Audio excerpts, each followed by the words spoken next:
Leicester City completely annihilated Manchester United.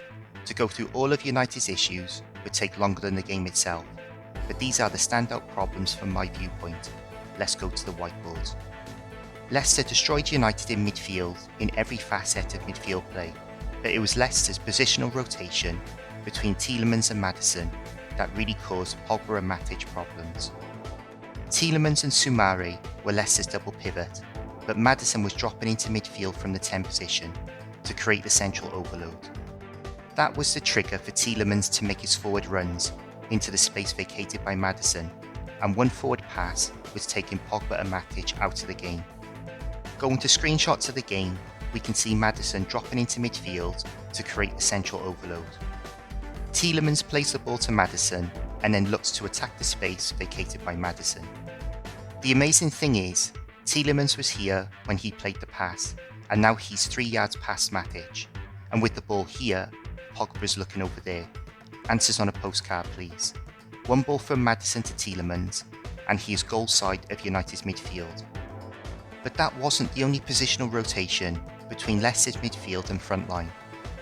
There were times in the game when Iheanacho was dropping off the front line into midfield to offer himself as a target man and creating a bigger overload.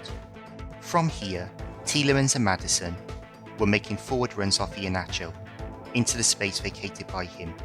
This completely bamboozled United's midfield to the point where no one got picked up or tracked, enabling Iheanacho to turn in space and play the runners in. Going to a screenshot of the game, Iheanacho has dropped into midfield, creating another overload against United's double pivot. Tielemans and Maddison have made forward runs off him, with Pogba and Matic nowhere near them. And we can see what Ronaldo thinks about this, with his arms in the air, wondering what is going on. Once again, we saw United's unwillingness to press the ball from the front during the game, which isn't necessarily a problem. The problem against Leicester was, between the lines, United were leaving pockets of space all over the pitch, making it easy for Leicester to play through us and create lots of chances.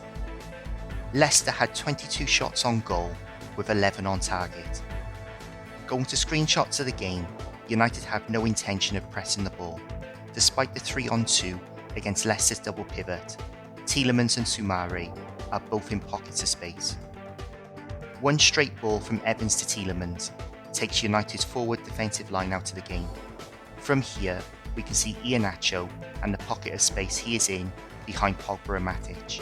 Another straight ball from Tielemans to Iheanacho gets him goal side of United's midfield. Saying that United weren't interested in pressing wasn't strictly true, and that was the confusing thing with United's game plan. There were times when one man would go to press, but wasn't backed up. Then the next man would press, but again wasn't backed up. The problem with going in ones is, the players that press are easily taken out of the game. You have to press as a unit to take out the passing options and forward progression to force the turnover. Going to screenshots of the game, Sancho goes out to press Amate, who plays the ball infield to Tielemans, and we can see Sancho's press hasn't been backed up, giving Tielemans all the time and space to get out.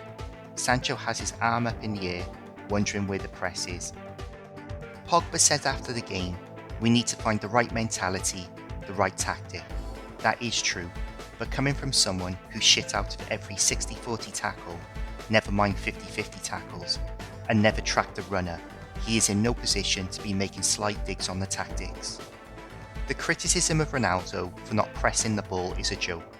All of United's front line and midfield have been appalling at putting pressure on the ball. It may be Ollie's tactics that are the issue, but it definitely isn't Ronaldo. The only time we have shown any energy in pressing was when Cavani came off the bench against Villarreal, and he changed the game.